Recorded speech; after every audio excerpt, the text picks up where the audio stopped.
Hey guys, tonight we're marching not to war, but through the olive grove-scented corridors of Mount Olympus, where the god of bloodshed is trying to rebrand himself as a peace advocate.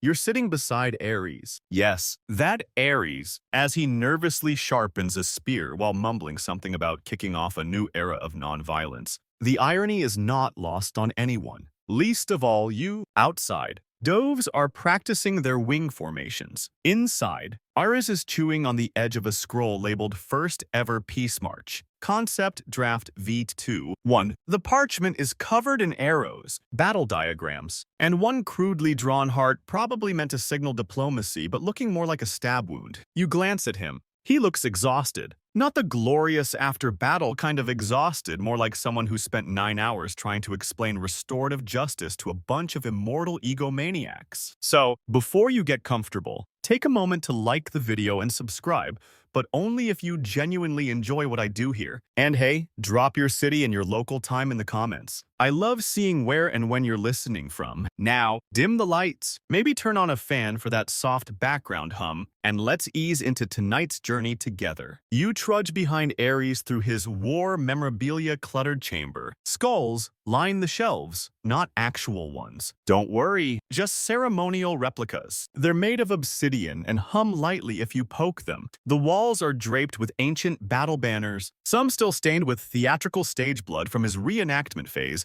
He doesn't talk about it. He stops at a rusted shield mounted like a mirror and stares at himself for a while. Do you think people would take me seriously if I wore a toga with little doves on it? He mumbles, frowning. You consider it. Maybe start with a plain white one. You suggest ease into the avian symbolism. He nods solemnly. Good call. Too much too soon, and they'll think I'm mocking them. You don't tell him that's exactly what everyone thinks already. Ares, for all his testosterone and axe-wielding bravado, seems lost. Not in the epic hero wanders a wasteland kind of way, but in the what if I'm part of the problem existential spiral sort of way. Historians still argue whether this moment marks the first ever documented divine midlife crisis. The scrolls from Hesiod's cousin mention it briefly, right before a recipe for date cakes. Anyway, Ares flops onto a bronze chair shaped like a chariot, dramatically groaning. I just wanted to try something new. Everyone's got their thing. Apollo's got music and plague. Artemis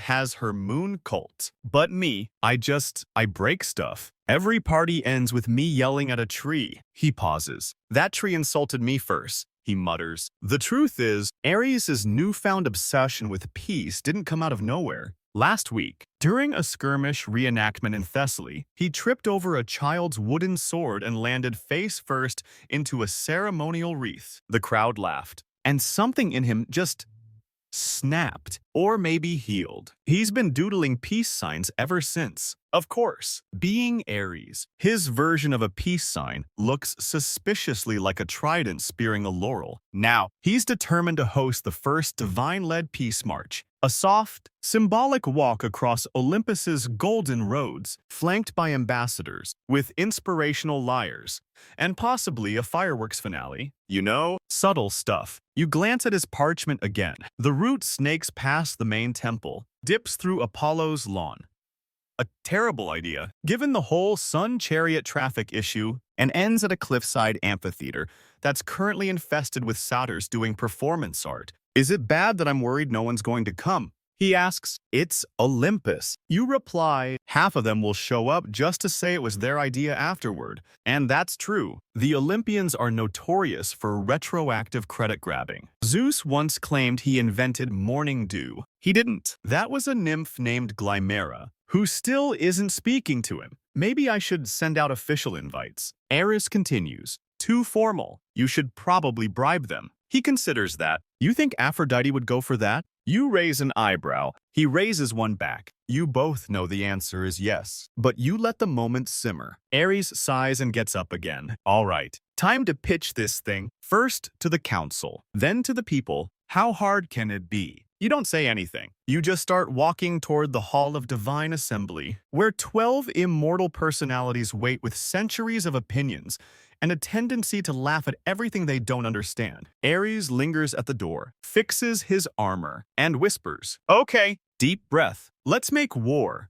With kindness. You blink. That was bad. He admits. You nod. And so, with doves flapping overhead and the faint scent of burnt sandalwood trailing behind you, the most unlikely peacemaker in all of mythology takes his first step toward diplomacy. You step into the hall of divine assembly like a backstage assistant who knows exactly how this performance will bomb but still shows up out of loyalty or morbid curiosity. Either one works. Ares trails behind you, shoulders too square, chin a bit too proud, trying to mask the wobble in his war sandals. The hall smells like eternal incense and mildly burnt ambrosia. The gods are already gathered lounging on thrones made of clouds, fire, or questionable artistic choices. Apollo's gleaming in the corner, adjusting the brightness of his own aura. Hera has her arms folded so tightly, you're pretty sure she's trying to crack a diamond under her elbow. Dionysus is swaying rhythmically to a tune only he hears, possibly drunk on fermented lightning. Ares clears his throat, loudly. Everyone ignores him. He clears it again, this time louder. Somewhere between royal announcement and demonic possession, Athena doesn't even look up from her scroll. Someone get that poor soul a throat lozenge. Ares clenches his fists. You gently nudge his elbow, reminding him that the whole point is to remain calm, peaceful, less battle cry, more soft jazz. He steps forward,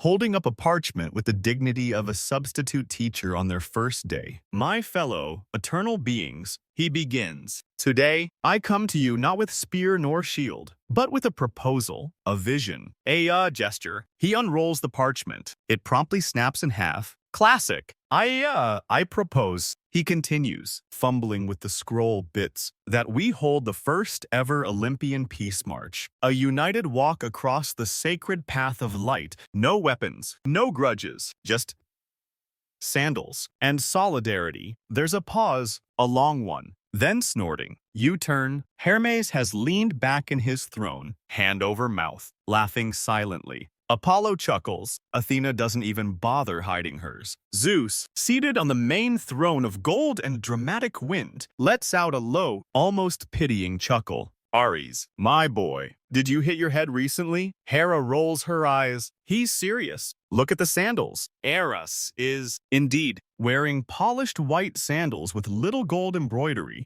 Dove motifs. Very subtle, not fooling anyone. I just think it's time, Ares says, now more defensive than diplomatic, that we show mortals another way, that we lead by example, by marching. Hermes snorts. You do realize I don't walk, right? I glide. Gliding isn't marching. It's an aesthetic choice. Apollo leans in. Can we have instruments? Yes. Ares replies too quickly. Yes, music. Lyras, maybe a flute solo. Ugh, no flute solos, mutters Artemis from the shadows. That's how satyrs happen. You raise your hand, which is bold, but you've earned the right by now. Could we maybe consider that this might actually be a nice change of pace? Athena looks at you, hard. A nice change of pace from what? Thousands of years of conflict-driven narrative structure. War is literally the scaffolding of our entire mythos. Historians still argue whether that line was Athena being philosophical or just incredibly petty. Meanwhile, Dionysus finally speaks. Will there be snacks? Ares blinks. Sure, wine. Of course. Will anyone be allowed to shout poetry mid-march? Maybe short ones. Dionysus shrugs. Fine, I'm in. That, somehow, starts a minor ripple. A few gods nod. Not agreement exactly, but curiosity or boredom, which on Olympus is often the best you can hope for. Zeus waves a dismissive hand. You can do whatever you want. Ares, just don't expect me to show up unless there's a thunder machine and someone oils my calves. He disappears in a thunderclap, which knocks over the snack tray. Poseidon curses. The floor is now wet. Typical. Ares turns to you with a dazed expression. That went better than expected. You nod. You only got mocked for 6 consecutive minutes. That's practically support. He looks almost touched. They didn't throw anything. Exactly. You start to exit, stepping carefully over the broken scroll and wine puddle behind you. The gods are already moving on to a heated debate about cloud farming regulations or the best way to immortalize an olive. As you reach the steps, Ares mutters, "This is going to be harder than I thought." You glance at him. Still worth it. He smiles. A little, maybe. Depends if Aphrodite answers my gift basket. You both laugh, softly. Outside, the sky of Olympus is turning a lazy lavender. The air smells of summer lightning and burnt figs somewhere. A dove coos or hiccups. You can't tell. And so ends the first ever peace proposal on Mount Olympus, greeted not with thunder or applause, but with scattered sarcasm and one promising maybe, which, honestly, is how most revolutions start. You find Ares pacing near the edge of a marble balcony, a scroll in one hand and a ribbon in the other. He's muttering names like a middle schooler planning a party where no one's RSVP'd. All right, if I get Aphrodite on board, the others will follow, he says. She's the image manager, the optics queen. She could make peace look sexy. You raise an eyebrow. You're not bribing her with perfume again, are you? He pauses, slowly, hides a small crystal bottle behind his back. No, you both know he absolutely is. Ares has never understood subtlety. His idea of a gift basket is a golden chariot filled with roses, ambrosia truffles, silk from Phoenicia. And because he's still Ares, a flaming arrow, inscribed with peace, baby. In old Aeolic script, the last time he tried a romantic gesture like this, it set a temple on fire. To be fair, it was a very flammable temple. Now, he's marching toward Aphrodite's private garden. Well, sauntering, trying to look casual, like this is just a friendly drop-by and not a deeply strategic flirtation ploy. The garden gates loom ahead, carved with swirls and vines, and two doves kissing on a seashell. Yes, really, the smell of myrrh, honey, and sandalwood intensifies as you step inside. You feel slightly underdressed, even though you're technically a god-adjacent peace consultant now. Aphrodite reclines on a couch of woven rose petals, surrounded by nymphs brushing her hair and humming off-key lullabies. She looks radiant, obviously, but there's also something sharp in her smile. Eris, she purrs, without opening her eyes. To what do I owe this? Bold entrance. He holds out the flaming arrow. It goes out halfway through the air and drops with a sad pling. I need your help, he blurts. I'm organizing a peace march. A moment of silence. Then her eyelids flutter open in slow motion, like curtains drawn for a stage play. No one quite believes is happening. You, she repeats. Peace. He nods. The nymphs giggle. One of them coughs oxymoron behind her sleeve. Aphrodite leans back, studying him. Why would I help? Because it's time. The world's tired. Even mortals are inventing new ways to blow each other up. Maybe it's time to walk the other way. She raises an eyebrow. And what's in it for me? He points at the scroll. Top billing on the banners. You lead the front. White silk robes. Doves flying behind you. Maybe a golden chariot. Your hair will sparkle. Doesn't it always? Extra sparkle. She considers. Will there be music? Yes. Lyres. Drums. Maybe even a conch solo. She wrinkles her nose. No conches. They sound like seasick whales. Agreed. A pause. Fine, she says at last, on one condition. Here it comes. You apologize, she says, for the time you painted my statue with war paint during the Spartan poetry festival. Ares groans. That was art. It had a spear through the chest. Symbolic. You nudge him. Do it. He sighs, kneels. I'm sorry. She smirks. Louder. He groans again. I'm sorry, Aphrodite, for desecrating your very tasteful statue with extremely violent imagery, and for laughing when the chorus called it hot. She claps. There. Was that so hard? He mutters something that rhymes with bitter fate. But you're pretty sure it's just him being dramatic. Aphrodite rises, stretches, and the air seems to shimmer around her. All right, war boy, I'll do it. I'll be your peace goddess. For a day, Ares actually looks stunned, like he didn't think it would work. You're really in. I'm in. But I get veto power over any parade aesthetics, and I want Dionysus in charge of post-March festivities. Deal. She smiles wickedly. This is going to be ridiculous. Hopefully, Ares says, in a good way. Please, it'll be a mess, but a beautiful mess. You follow them out of the garden, the scent of roses still clinging to your robe. Behind you, the nymphs whisper bets about how many minutes Ares will last before yelling at a goat. Somewhere, a dove coos ominously, or maybe approvingly. You're getting better at reading dove moods. Historians still argue whether Aphrodite's involvement marked the moment the peace march became real or doomed. Some say she elevated it to divine spectacle. Others argue it became just another fashion event with fewer tridents. Either way, she's in, which means this thing just got a lot more complicated, but also, somehow, more real. You're lounging well, trying to lounge on a hovering marble bench outside the Hermes Express Pavilion, a space that looks like a luxury co-working pod but smells like wing polish and anxiety. Ares is pacing again, this time with a scroll clutched so tight, you're surprised it hasn't burst into flame. Okay, Hermes is next, he mutters. Gotta win him over. We need speed. Messaging. Cool factor. You raise an eyebrow. You want Hermes as your PR guy. He's literally the god of communication. Ares hisses, and also shoes. You nod. Fair point. Inside, Hermes lounges on a chaise suspended by golden chains. His winged sandals rest on a levitating footstool shaped like a thunderbolt. He's dressed in a toga that somehow looks like it was stitched by influencers. His laurel crown glows. His nails are sparkly. He looks like someone who got bored halfway through divinity and pivoted to lifestyle branding. Ares, he greets, not looking up from a floating scroll that appears to be part grocery list, part horoscope. Still trying to make peace a thing, Ares steps forward, shoulders too square, voice too hopeful. I've got Aphrodite. She's in. Hermes whistles. Whoa, so she is bored. Ares ignores that. I need you to spread the word,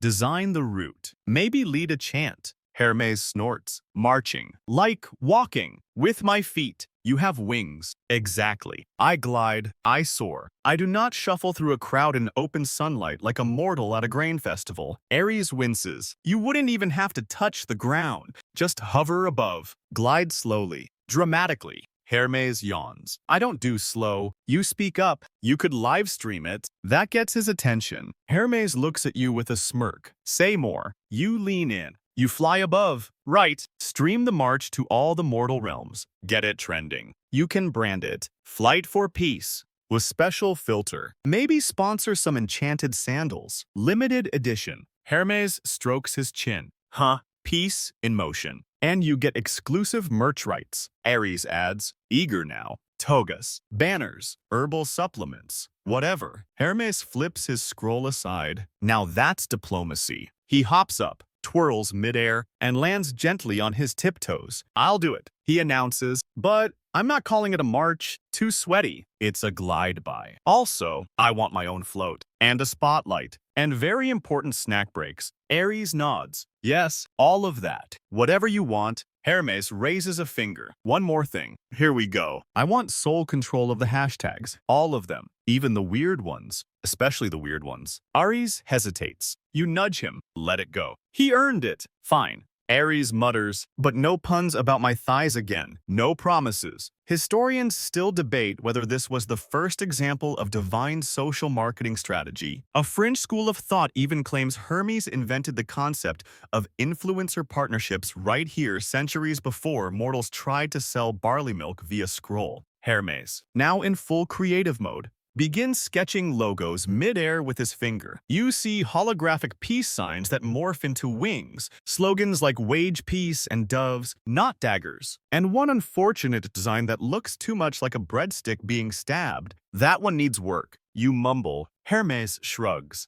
Art is pain. As you leave the pavilion, Hermes tosses Ares a glittering communication orb. I'll prep the first teaser. You focus on logistics. And maybe tone down the battle screaming. Peace vibes. You know? Ares nods solemnly. No battle screams, just assertive harmony. You grimace. Don't say that again. He clears his throat. Right. Back outside. The marble path glows faintly under your feet. Somewhere in the distance, a chorus of dryads is arguing over toga dye. Overhead, a single dove flutters past, its wings sparkling suspiciously, probably tagged with Hermes' logo already. So, you say, you've got the goddess of love, the god of delivery, and a branding strategy. That's not bad. Ares exhales. They're only helping because it's weird, because it's me. Sometimes that's enough. He stares out across the rolling clouds of Olympus, eyes unusually soft. You think they'll actually walk with me? I think they'll show up.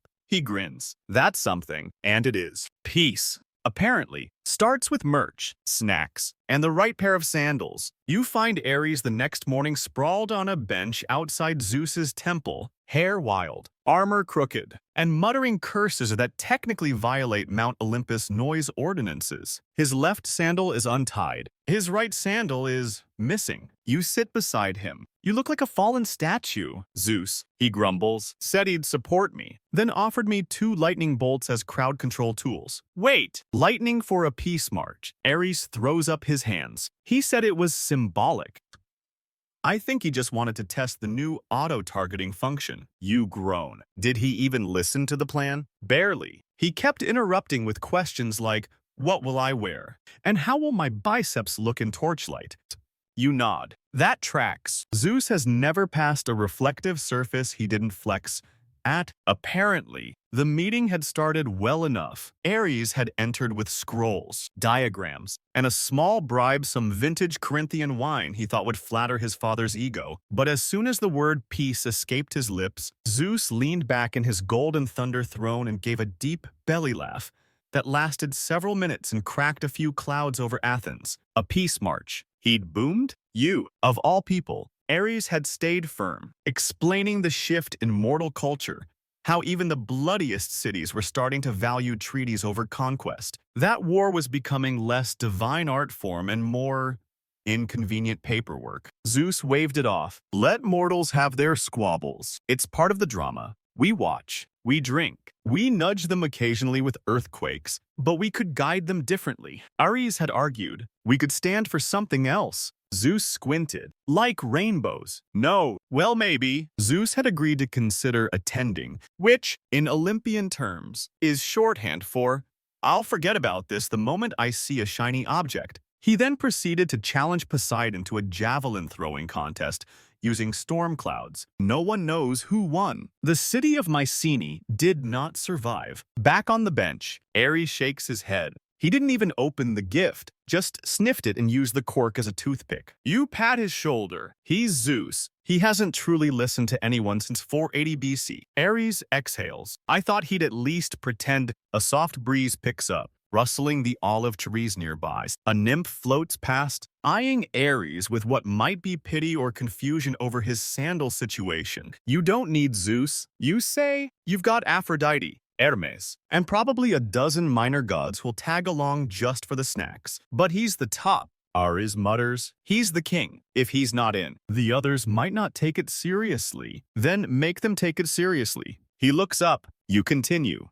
Half the time, gods don't follow orders, they follow trends. You make this cool, and they'll show up just to say they were there. You think Dionysus actually cares about harvest festivals? No. He goes because they have glitter grapes and a bongo section. That actually gets a chuckle. Plus, you add, Zeus will change his mind the second he sees how many people show up without him. Ares smiles. You're devious. You're learning. Historians still argue whether Zeus ever truly endorsed the peace march or just wandered in at the end and took credit. A few fragmented papyri from Delphi suggest he tried to rebrand the whole thing afterward as Zeus's tranquil stroll. Naturally, the marketing failed when the logo featured Zeus punching a rainbow. You stand up and stretch. All right, let's get you a new sandal. Or maybe just make it a thing, one-shoed war god on a journey of humility. Ares raises an eyebrow. That's actually not bad. I know, I'm full of bad ideas that somehow work. As you walk together down the gleaming steps of Olympus, there's a new steadiness to Ares, a kind of armorless confidence. Maybe not in the gods, or the crowd, or even the plan, but in the idea itself. Peace is harder than war. He murmurs, way less screaming. You agree? More paperwork, fewer corpses. He nods. Trade-offs. In the sky above, a distant thunder rumbles Zeus, probably showing off again. But below it,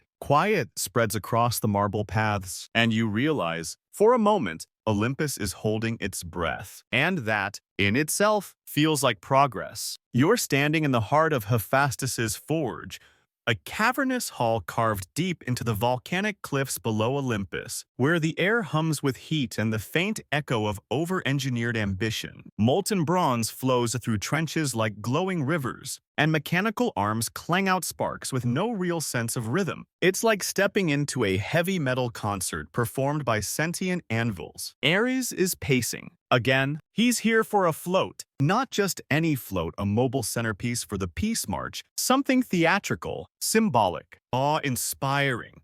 And knowing Ares, probably way too loud. I want it to breathe steam, he says. You tilt your head, like dragon breath. No dove breath. Peace steam. You stare at him. It'll make sense when you see it. He insists. Hephaestus emerges from a side chamber, covered in soot, apron smoldering, his mechanical leg hissing softly with each step. He looks like someone who hasn't slept in a few centuries and resents the idea of peace because it interrupts forge time. He raises an eyebrow. What do you want this time? Ares. Another talking shield that quotes Homer. No, this is different, Ares says, unrolling a very sketchy scroll. I need a peace float. Mobile, spectacular, dove-themed, but masculine, with optional flame cannons. You know, subtle. Hephaestus stares, then blinks, then mutters, subtle. Got it. You peek at the scroll. It features what appears to be a mechanical dove with rotating wings, olive branches shooting from its eyes, and wheels forged from reconditioned chariot parts.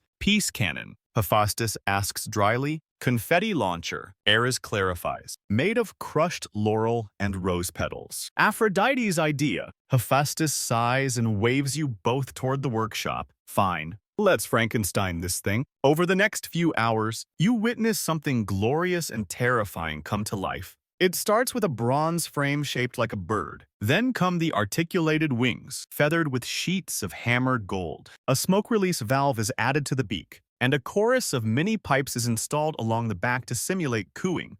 Though they accidentally play funeral dirges at first, you suggest adjustments. Ares wants it to sparkle, but not too much. We want elegance, not glitter vomit. Hephaestus adds a steam pressure system that makes the wings flap when the float moves. Problem is, it makes an ungodly screeching sound that scares off every nymph in a 5-mile radius. Fixable, Hephaestus says, not meaning it. At one point, the float catches fire. Feature, not a bug. Ares insists. Eventually, you all agree that the steam should just puff gently from the dove's nostrils. Less terrifying, more theatrical. By sundown, the float is almost done. It's magnificent in that overcompensating Greek god kind of way. It glows, it hums, it leaks just a little. But Hephaestus says that's intentional ambiance. Historians still debate whether this was the first ever parade float or just an elaborate breakdown waiting to happen. Fringe scholars from the School of Divine Engineering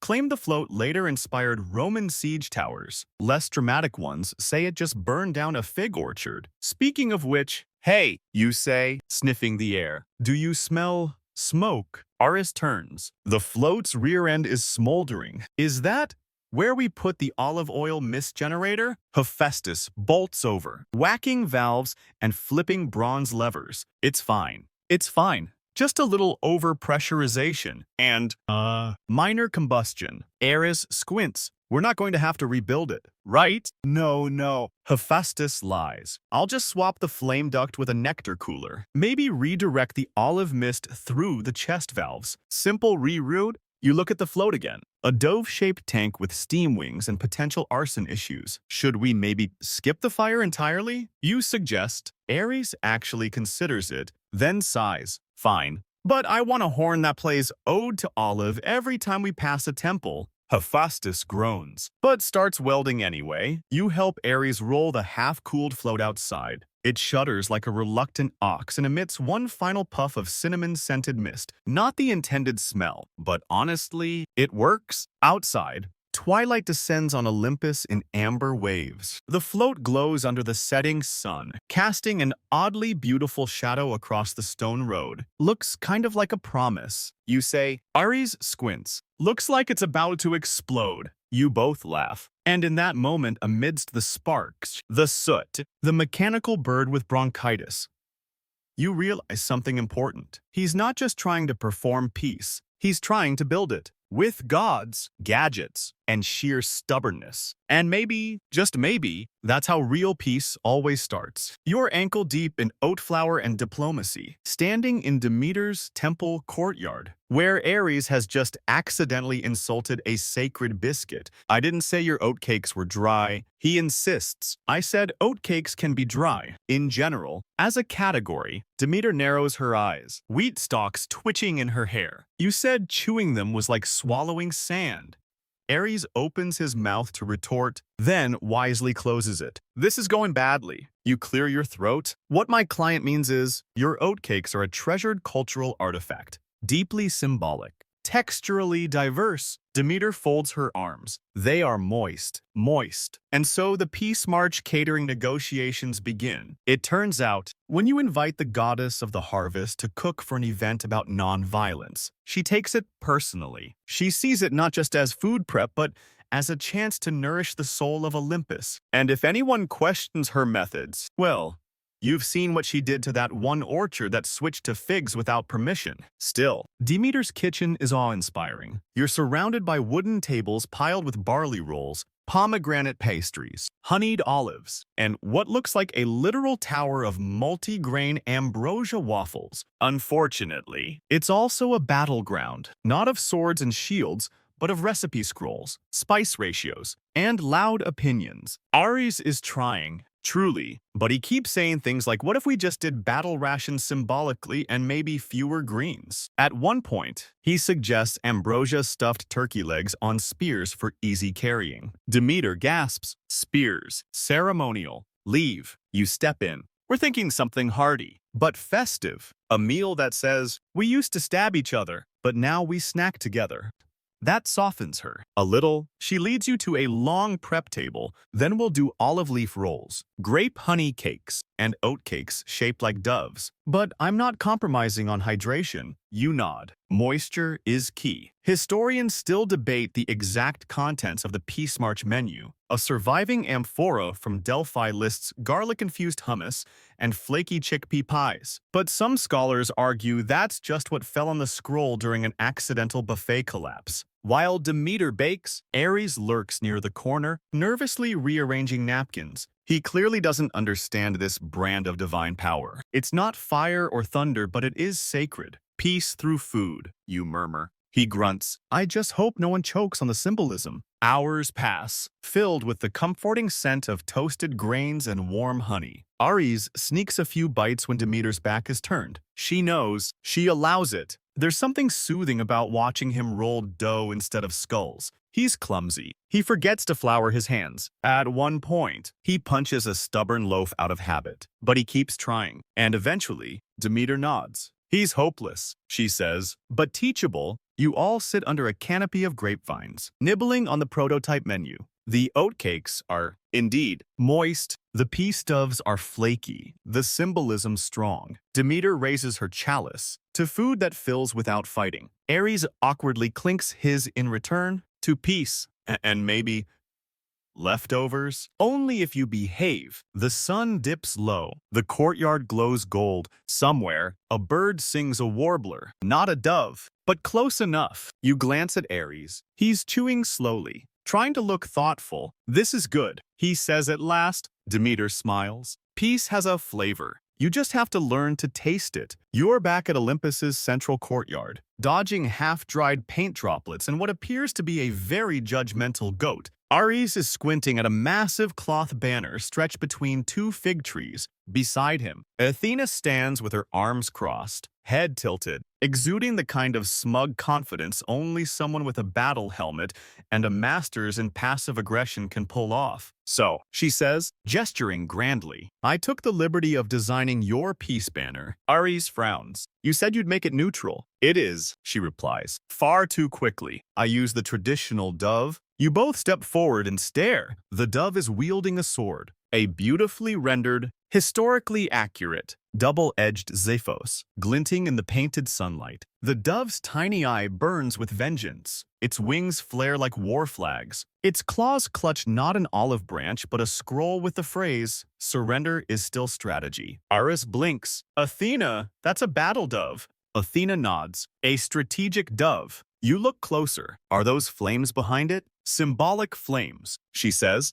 To represent the burning of old hostilities, Ares pinches the bridge of his nose, and the sword, a metaphor. She answers, deadpan, for cutting through misunderstandings. He turns to you. This is sabotage, right? Sabotage, with excellent brushwork. You reply. Athena gives you a polite smile. I simply thought the march needed clarity, subtext, layers. She taps the corner of the cloth. Also, the stitching is waterproof. In case of unexpected divine weeping, Ares crosses his arms. I wanted a soft dove, something peaceful, a nap-worthy bird. She shrugs. Peace is complex. You want serenity. Talk to Hestia. You want outcomes. Talk to me. And just like that, she's gone, vanishing into a cloud of scholarly contempt and expertly placed glitter. You and Ares stare at the banner again. She did this on purpose, he mutters. To make a point. No, to make me look ridiculous. You tilt your head. To be fair, the sword does have nice shading. He groans. Historians still argue whether the Battle Dove banner was a deliberate mockery or an avant-garde protest against literal interpretations of peace. Some say it later inspired entire movements of militarized doves in Eastern Thracian graffiti. Regardless, the banner is now real and very, very dramatic. You suggest a compromise. We cover the sword with a leafy garland. Add sparkles, maybe some soft pink tones. Too soft and Hermes will roast me. Ares grumbles. You sigh. Then maybe just the garland. He agrees grudgingly. You spend the afternoon trying to unsymbolize the banner. You add clouds, flowers, a smaller dove riding on the bigger dove's back, whimsical, right? Aphrodite stops by, squints at the banner, and immediately orders a color palette adjustment. This palette screams vengeance. She says, snapping her fingers. Try lilac and pearl. Trust me, the result, a chaotic blend of militant bird, gentle flowers, and pastel highlights. It's confusing, a little threatening, weirdly beautiful, and somehow perfect. The banner doesn't lie. It reflects the truth of this entire march. That peace, when spearheaded by a war god, will always carry the echo of violence. That it's not pure or perfect, but it's trying. You step back with Ares and admire your work. It's not what I imagined, he says. You nod, but it's yours. He smiles. The goat bleats in approval. You're ankle deep in muddy marble as Poseidon slams his trident into the temple floor, sending a wave of briny water across the courtyard and nearly knocking over a stack of Peace March flyers. Ares soak, shivering, and seething wipes algae from his chest plate. I said we're walking through the main road. Poseidon, not a series of enchanted aqueducts. Poseidon, tall and regal in a seafoam-drenched robe that looks like it was stitched by jellyfish, tilts his head with theatrical offense. And I said, I'll only participate if the route includes significant aquatic engagement. Streams, fountains, a floating dais. Perhaps you cough seawater out of your nose and try to mediate. We already have the dove float, and doves famously don't swim. Poseidon gestures dramatically at a nearby basin. Then build a swan boat. Doves are just flighty swans with a marketing budget. Ares groans. This isn't about birds. Oh, but it is? Poseidon insists. A peace march must flow, glide, undulate like kelp in a current of compassion. You exchange glances with Ares. I think he just wants to show off his new tide control system. Poseidon smiles smugly. I call it Trident Sync 2.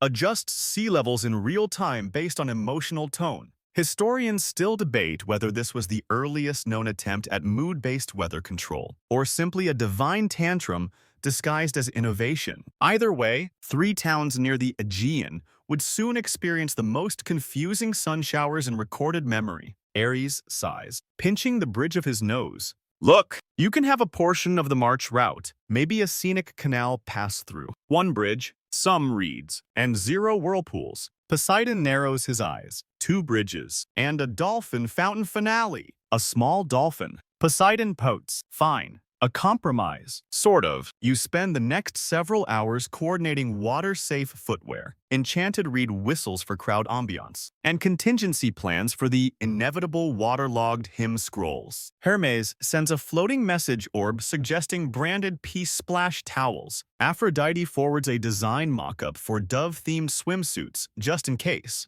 The logistical scroll grows longer. Why did I think this would be simple? Aris mumbles, inspecting a map now scribbled with winding river paths and moisture warnings. Because you're used to planning raids, you reply, not float routes. Poseidon, meanwhile, is busy summoning salt fog to soften the march's lighting profile. He insists it enhances the mood. The nymphs say it smells like pickled olives. Eventually, the route is finalized. A grand archway through Olympus's main gate, a glittering cloud path to the central gardens, a short canal section sponsored by Poseidon with mild tide oscillation, and a final ascent to the amphitheater, the most scenic peace march in history. Also the wettest. You and Ares sit on a bench by the fish pond, now occupied by rehearsing sirens humming the official march anthem. Their harmony is beautiful. If slightly off-key, this is going to be chaos. Ares mutters. You smile. Yes, but peaceful chaos. He leans back, watching one of Poseidon's dolphins do an accidental backflip. Can't believe I'm letting him do this. It's not about letting. You say, it's about finding space for everyone. Even the dramatic sea uncles. Ares actually laughs. And in that moment, soggy, confused, trident splashed. You realize this march is no longer just his. It belongs to all of them now. You're halfway up Olympus's eastern hill, clutching a scroll of last-minute confirmations and wondering why peace requires so many contingency plans involving weather, snacks, and immortal egos. Ares walks beside you, unusually quiet, his expression unreadable. At the summit, Hera is waiting. She stands at the edge of a perfectly arranged marble veranda, arms folded, eyes cool as polished opals. Her gown is flawless. Her hair doesn't move, even in the wind. You can feel the judgment radiating from her like heat off temple stone.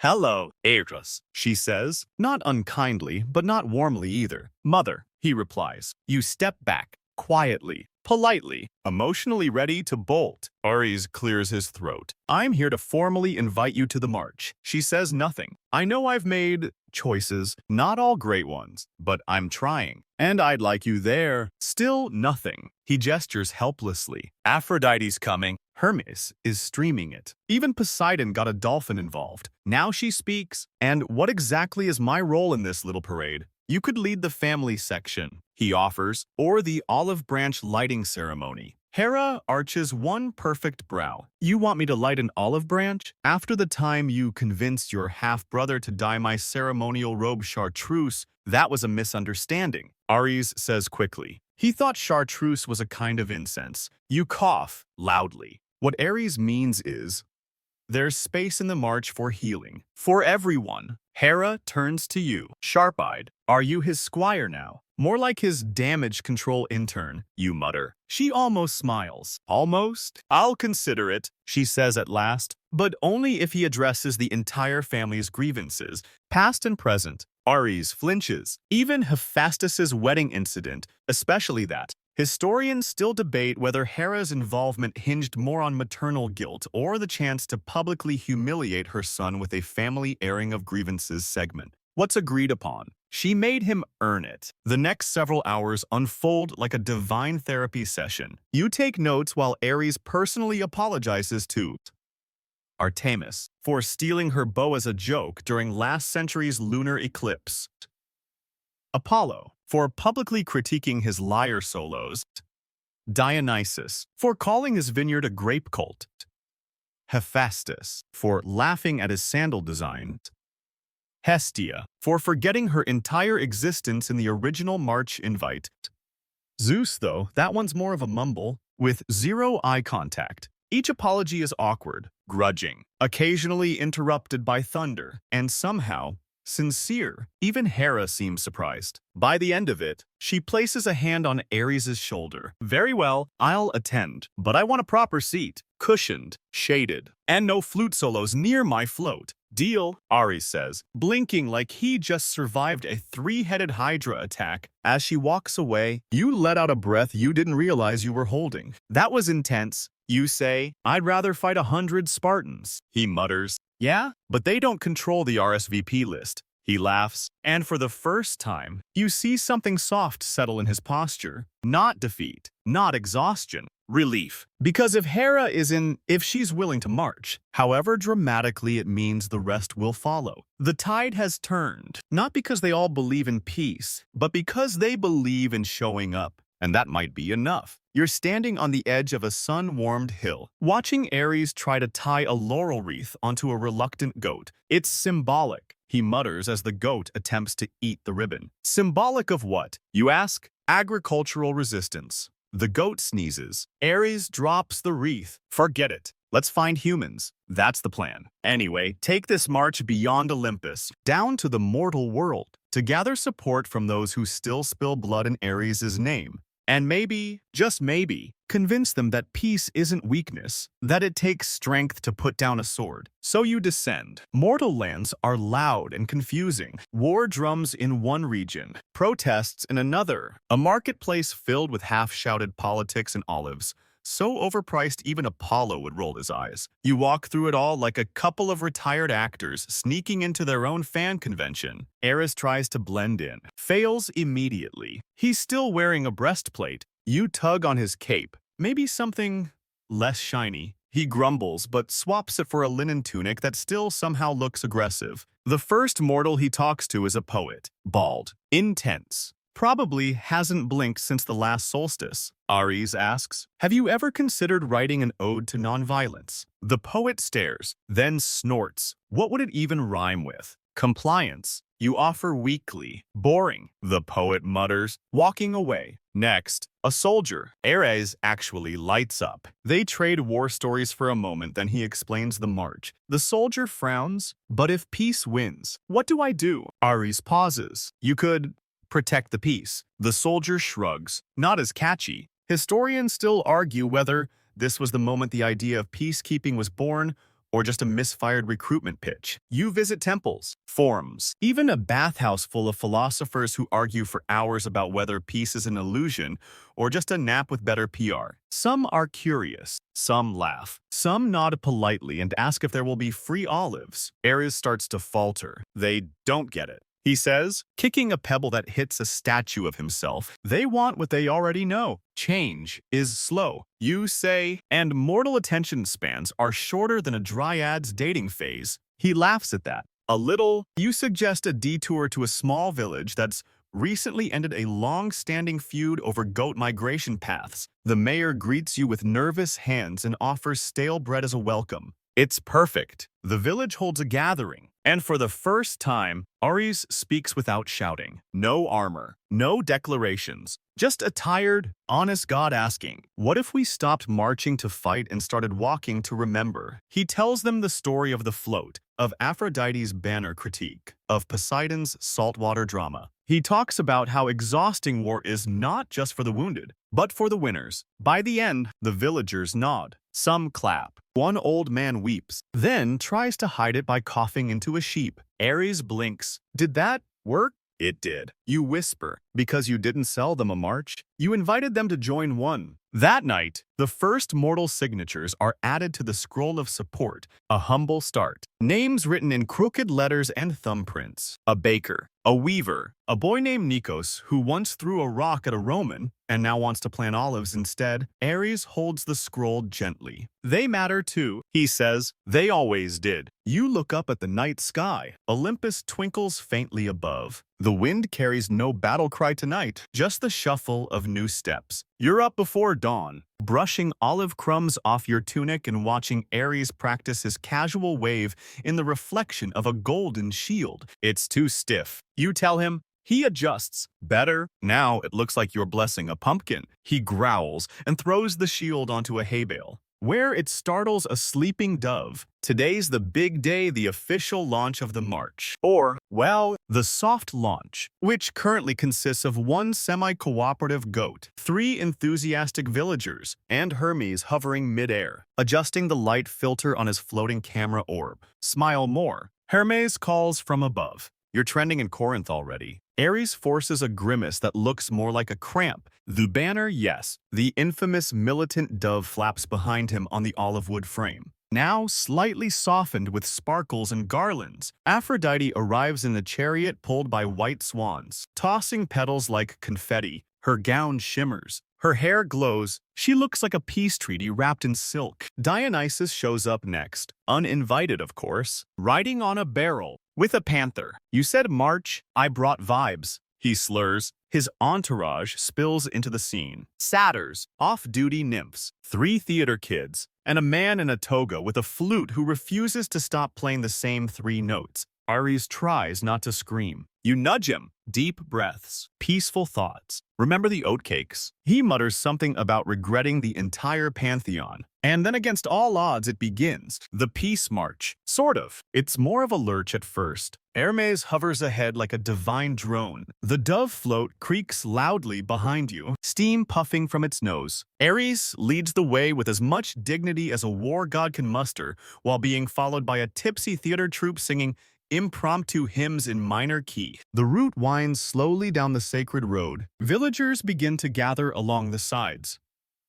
Curious, skeptical, and then, slowly, clapping. Children toss wildflowers. Someone throws olives. Hermes catches them mid-air and turns it into a slow-motion glamour shot. Nice touch, he says. Ares adjusts his laurel wreath, then almost trips over a chicken. You help him steady, and for a brief moment, he smiles, really smiles. Not the forced look at me trying the peace expression, but something warmer, softer, more hopeful. You glance behind. Aphrodite is waving like a queen, her dove-accented sash blowing in the breeze. Dionysus is trying to teach a donkey how to moonwalk. The satyrs have commandeered the snack cart. It's chaos, but it's working. Even mortals, tough farmers, skeptical scholars begin to fall in step, not because they fully understand the message yet, but because they see the gods walking together, without spears, without shouting, just walking. Historians still debate what the official start of the march was. Some point to this day, others to a later, more polished procession in Thebes. But those who were there who saw Ares hold a child's hand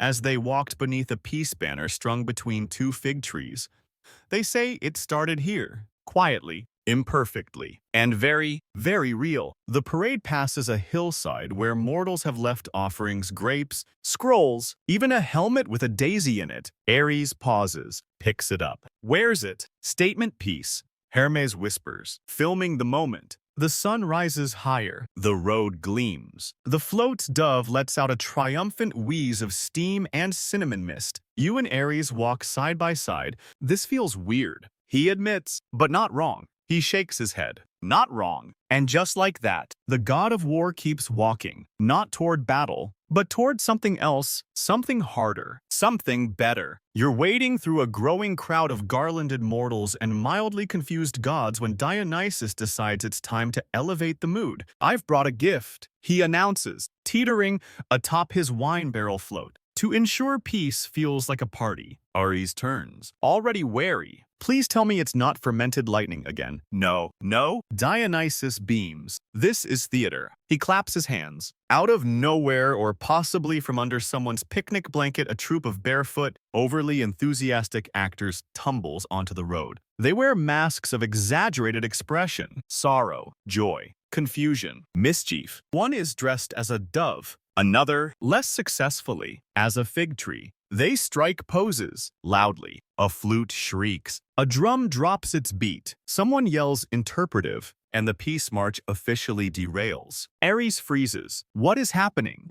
Art, Dionysus declares. Glorious. Semi-improvised, wine-fueled art. The actors launch into a dramatic reenactment of the myth of Ares discovering peace, in which Ares is played by a very sweaty man in a papier-mâché helmet who spends most of the performance dramatically falling to his knees. Aphrodite fans herself. It's bold. Hermes zooms his camera in. It's going viral. The crowd isn't sure whether to cheer or evacuate. Then, the dove actor trips over a grape basket, crashes into the fig tree, and the whole thing becomes less mythic allegory and more fruit salad. Dionysus claps enthusiastically. A perfect Act 1. Ares looks like he's about to combust. You place a calming hand on his arm. Remember the message. Peace means letting go of what? Sanity. No control. He breathes in, out, then steps forward and offers the collapsed Ares actor a hand. Let's maybe save Act 2 for the amphitheater. The actor nods, still crying.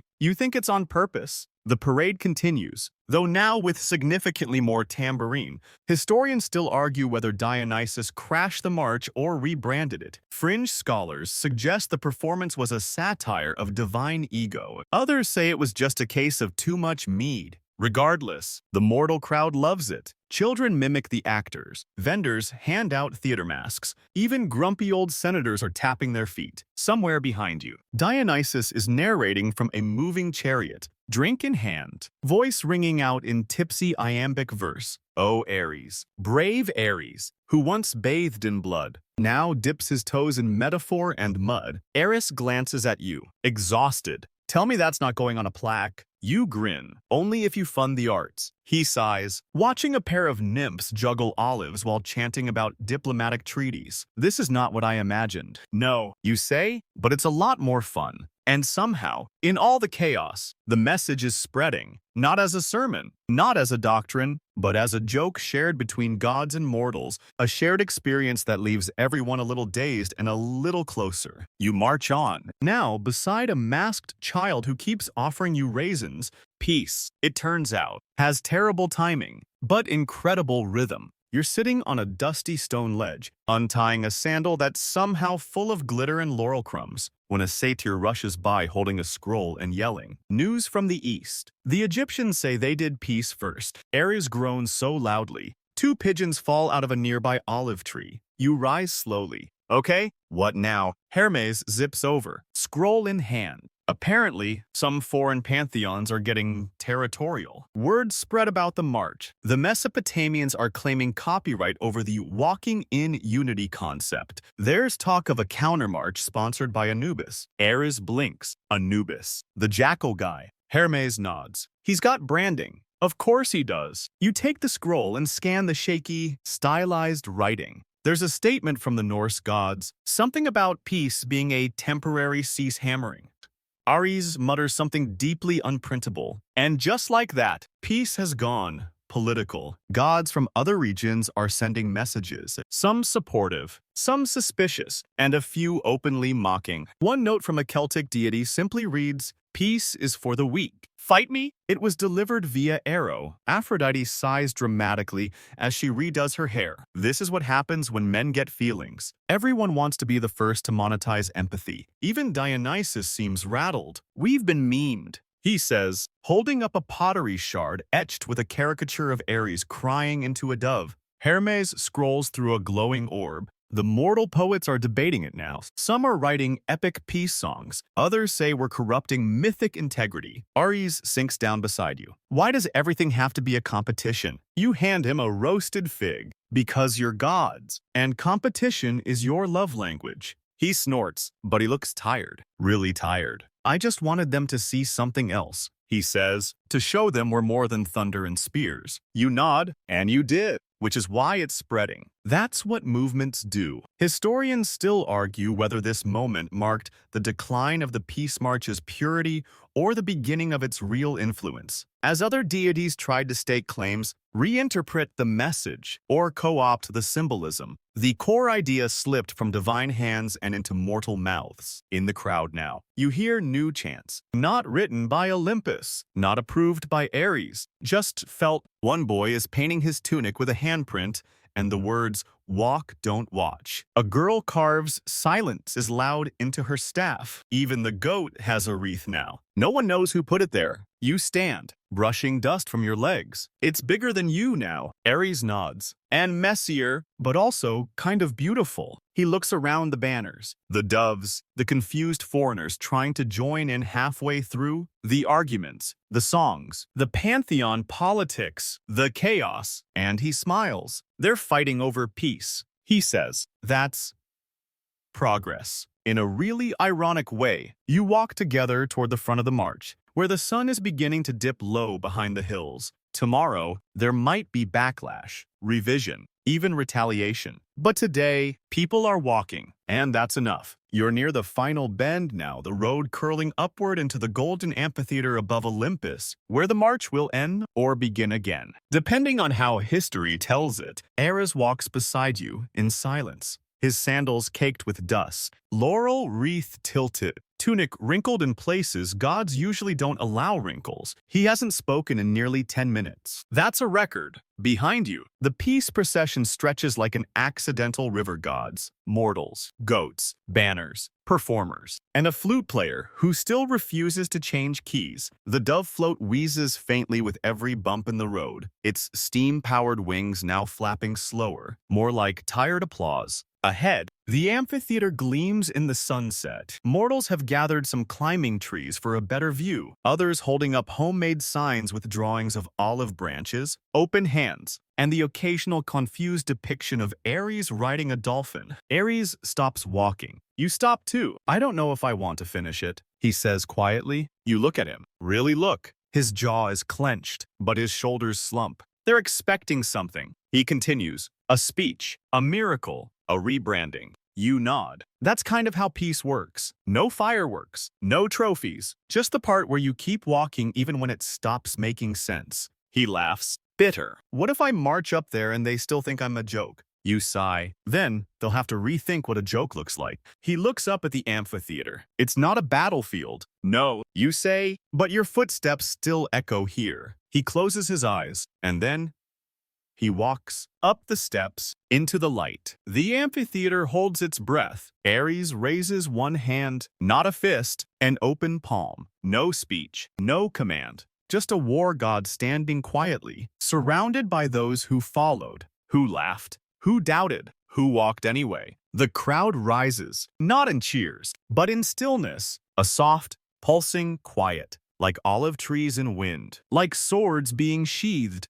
Hermes floats nearby, camera orb flickering softly. Even Dionysus is quiet, quieter, clinking a goblet with a strange look of respect. Aphrodite rests a hand on Ares' shoulder. And you just breathe. Because he did it. No one knows what happens next. That's the whole point. Peace doesn't end with applause. It ends with another step, and another, and another. The march ends. But the air holds the echo of sandals and scattered flower petals. You sit now beneath a swaying olive tree just outside the amphitheater, watching twilight stretch across the marble. A dove lands nearby. It doesn't coo, just looks at you like it's been watching all along. The crowd has thinned. The banners lie folded. Even the steam dove float lets out one final sigh and settles into sleep. You listen to the sounds that remain, sandals scraping gently over stone, a child laughing softly in the distance, and the breeze curling through the olive leaves like an old song.